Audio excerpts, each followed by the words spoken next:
Hello, ladies and gentlemen. Welcome to today's edition of Breaker Starcraft. Today I've taken a replay from a friend of mine by the name of Hjax, who belongs to EXE's Viking division. And without further ado, I'm just going to go ahead and dive straight into it. And as you can see here, I've got some fancy new haircut that you guys may or may not be fond of, but... well, what is this? What is this witchcraft, I say? Well, here we are. It appears I forgot to hit the open with button, but now that's been taken care of. And just to make sure I'm on the right window, here we are. Okay guys, so in the lower right hand corner of the map, it looks like spawning as our Zerg in the red trunks. His name is just MKP, and he belongs to NSH clan. Upper left hand corner, a very heartfelt friend of mine from EXE. He is a Masters League Protoss. I give you all eXeVKG Hjax. Of course, the map we are on again is one that I'm rather sick of looking at right now, as I was just practicing casting on it for a while. That would be Bel'Shir Vestige. This one is rather wide open. But of course, for Protoss, it can be no real trouble really walling off against it. And we already see that Hjax is going for an opener that I feel he's kind of mechanically trapped into doing, at least for the time being. It is the Forge Fast Expand opener. He's just going to go ahead and chit-chat about some other player or team or another, and it looks like MKP is actually throwing out the teary-eyed face, if you will. The teary-eyed smiley.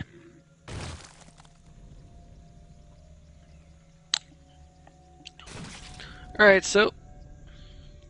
ouch. Sound Bjorn Nesti. Well, sounds like he's talking about a bunch of Korean players. Yeah, I tell you what, those guys... strong at just about any game they pick up, including World of Tanks. No exception. I mean, that game's kind of having a little bit of trouble picking up, just a little bit, I think. But I have not really invested myself into the market for that game. I do know that they are trying... I have a couple of friends that are trying to market it in Taiwan. Of course, these are the same guys who are involved with TESL. It's not really a big-name game over there just yet. It's slightly popular, has... I want to say a few thousand players, at least in the Taiwan realm, which in and of itself is, I want to say, somewhat substantial given the market that it's in. But now, for the time being, it looks like Hjax is kind of concerned with just delaying his opponent's natural. Not a bad choice whatsoever. And MKP thinks he found an opportunity to land that hatch, and finally he did. He did land that hatch. Right after his pull finishes up. No Lings on the way for scouting just yet, or map control. It looks like we were going to see an extractor. We were, but perhaps MKP changed his mind or my eyes were tricking me. Forge is now about halfway done, and a full wall-off is just about been processed for Hjax.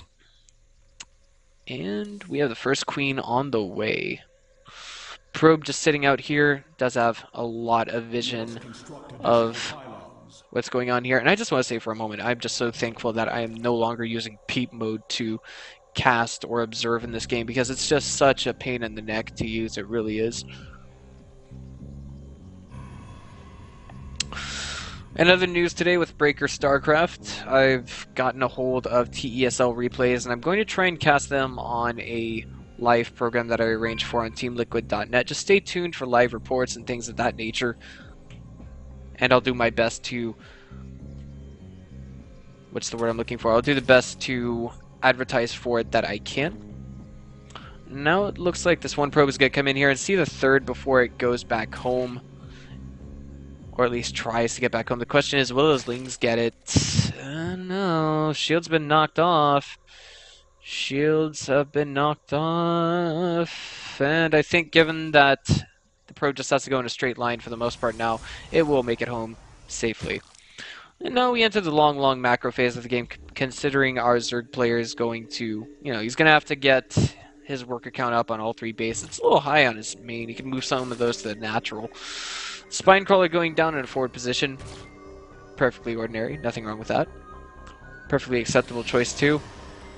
And now we have Hjax chronoing out his probes. He's going to need to do that to get them out in time and just really opt for a third in the early game, really. He's going to go for a Robo Bay. Excuse me, a Robo Facility.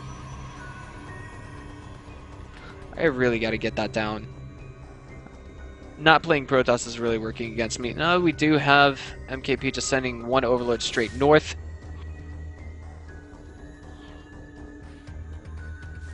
And the second Queen just spawned at the natural. Double gas in the main. This is looking like a rather unique opener already. Not quite reminiscent of the standard Roach style opener, if you will.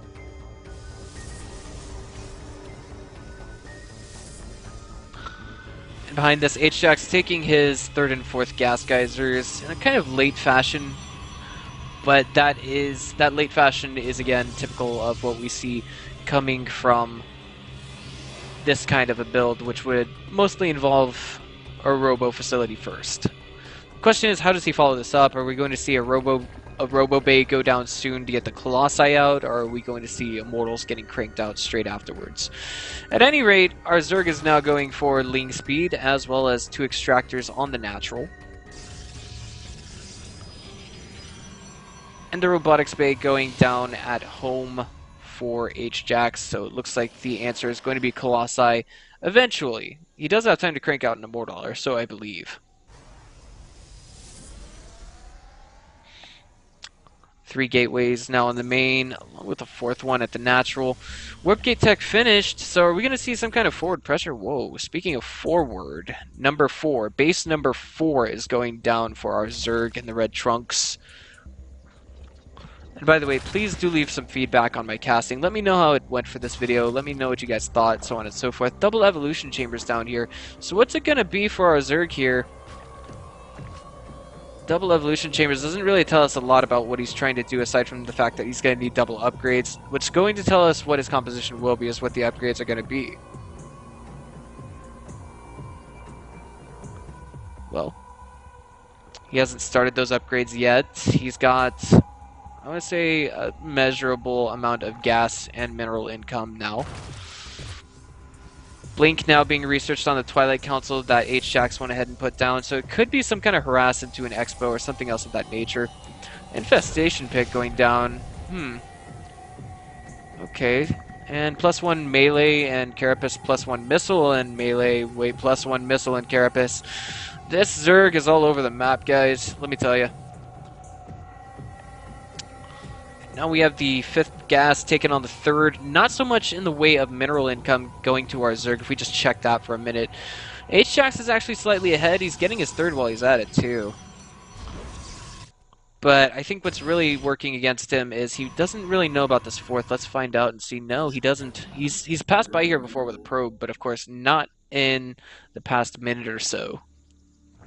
Not in the past 2 in-game minutes. Which I think is equal to about 1 minute and 40 seconds in real life. I'm not sure. So here we are, the Overlord just floating outside the natural, and whoa, Enduring Locust coming down. So there it is, along with Swarm Hosts coming out as well. So this is going to be a commitment to ranged attacks in one form or another.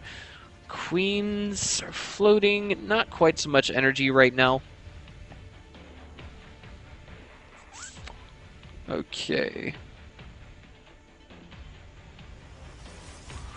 Now the 3rd is just getting established, but that is a huge wave of Lings moving out on the map. I don't know. Looks like the army supplies right now. It's slightly larger for MKP than it is for Hjax right now. Bear in mind that this army supply is also including what is presently in production. So that Colossus, while it is out, the second one is out. Excuse me, the first one is out. That second one is actually still just idling here, I guess you could say. It's also accounting... what I mean to say is, it is accounting for that Colossus is in production. And here we go. Hjax is going to do what he can to try and save his 3rd here. He's not quite able to race forward and get those defensive force fields down on top of the Nexus. Will he get the save? He's trying, but no, it falls. Oh, man. And now, the Swarm Host count is just going to continue to climb as Hjax kind of bites the dust in terms of economy. He's going to try and re-expo there, yes, with that probe moving in that direction.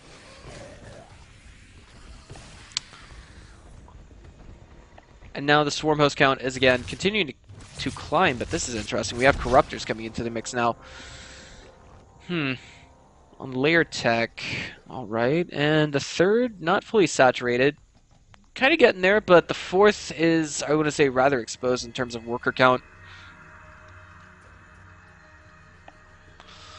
And Hjax is just continuing to build his numbers. Both sides of the map are really, in terms of army count, not so much the worker count. We do see 2 drones on the way for our Zerg, but he's presently supply blocked. He's got to get some overlords out. I want to say he could be picking up a lot more in terms of momentum if he got those out. Excuse me. Meanwhile, +2 missile attacks is on the way. +2 Carapace, not so much.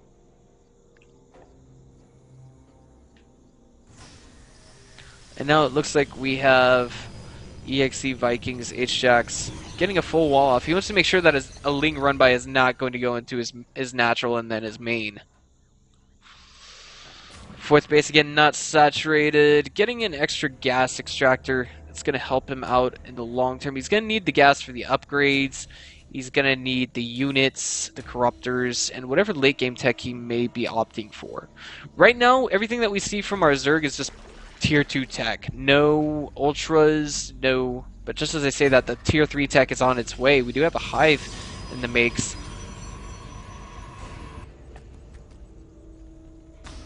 And now...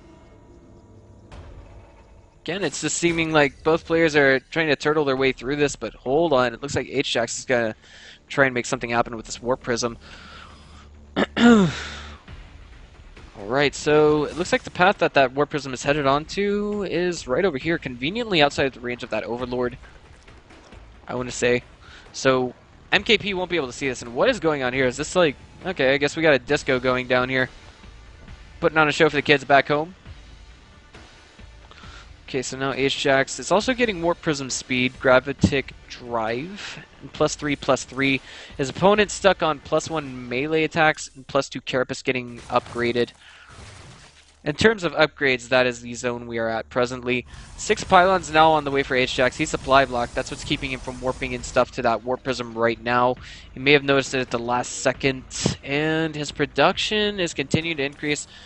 High Templar getting integrated into the mix as well. Is he going to keep those around and, you know, get the energy going for the storms, or no?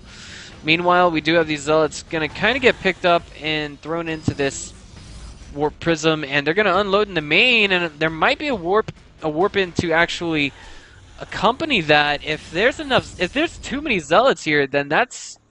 I want to say that this is pretty crucial because this Hive is pretty exposed, and it seems like we actually have MKP trying to move into a position where he's going to be able to attack. And I want to say attacking up a ramp is not the way to go at it, but now it looks like he's being forced to do it. He's got no other choice. The Zealots are going to town on this Hive. There's nothing in place to defend. He's floating a lot of minerals. He had enough for static defenses, and the Corruptors are kind of stuck back here, kind of getting sniped slowly but surely by these Stalkers. The Locusts are actually trying to get in over here, but they can't get around these warp gates. That's the problem. They're not actually being microed to attack these warp gates. And that behind that, the Hive did follow the Extractor as well. And now it looks like the spawning pool is going to be the next target of Hjax's choice. If he's wise, he'll follow that up with the Spire and then the Infestation Pit. The Colossi in these numbers may be more than apt to handle this, but the Storms are what's really sealing the deal here and helping him take down all of the Locusts. Meanwhile, it looks like the Spire fell, and we're going to have Hjax get his Zealots cleaned up by all of these Lings. Unfortunately, only a handful of Swarmhosts remain, and there's no detection here for Hjax, so this is going to work against him just a little bit. The only question is, how much will he lose here? Will it be too much? Will it be too little? Things like that. Where's the only observer on the map? Okay, it's right over here keeping tabs on MKP, making sure he doesn't move forward. And the Infestation Pit does get sniped with another Warp in from the Warp Prism. And look at this. Swarmhost going back in. Too little, too late. They can't save the Infestation Pit. Was it rebuilt somewhere? That's what I want to know. And now all the Swarmhosts over here just got dealt with. It looks like there was relatively little in the way of losses for our Protoss. No, the Infestation Pit was never rebuilt. Okay, so it looks like now this Warp Prism is going to try and speed off. It was thinking of landing, but it just realized it couldn't get a warp in, and now reinforcements will be warped in from this location for Hjax. He's almost at 200 as opposed to the 156-200 of MKP, and it looks like this 4th base is going to fall. The only question is, what is the price of it going to be? How much damage is Hjax going to suffer for taking this down, because typically he's expecting this. He knows that his opponent's reacting to it, and it looks like these Locusts are going to try and chase down the Stalkers. And with that, we see Hjax just kind of holding his ground, sort of, well, actually not really holding his ground, but moreover, running away, keeping what he's got alive. Perfectly acceptable choice. He's got nothing to really tank against those Locusts. Speaking of, they kind of got thrown out in the wrong direction there. It's alright, though, because our Zerg, I don't know if he had vision of this entire retreating Protoss army. Last second they get pulled away, but they all blurt because they have a limited lifespan. They only live for 60 seconds or so. And here we go, another wave spawns to help deal with what's coming here. And the Blink Stalkers are just blinking back gradually, and the Colossi are actually mopping up all of these Locusts on the ground. And we're going to just gradually see Hjax kind of move forward. He's losing a bit in the way of supply, but he's still got enough army supply here to keep advancing against all of these Locusts. And there's nothing else here. There are Zerglings coming in desperately, but there's nothing that can be done. The Spire was rebuilt. We see Corruptors on the way, but they're not going to be out in time to deal with this. It looks like slowly but surely Hjax is now just waffle stomping everything that we see here from MKP. Yes, the Locusts are on, excuse me, the Swarmos are on a limited lifespan, and they all fall. There it is, the GG from MKP. Ladies and gentlemen, if you guys liked what you saw here, just go and click on the subscribe button. This is Breaker. I will see you guys next time.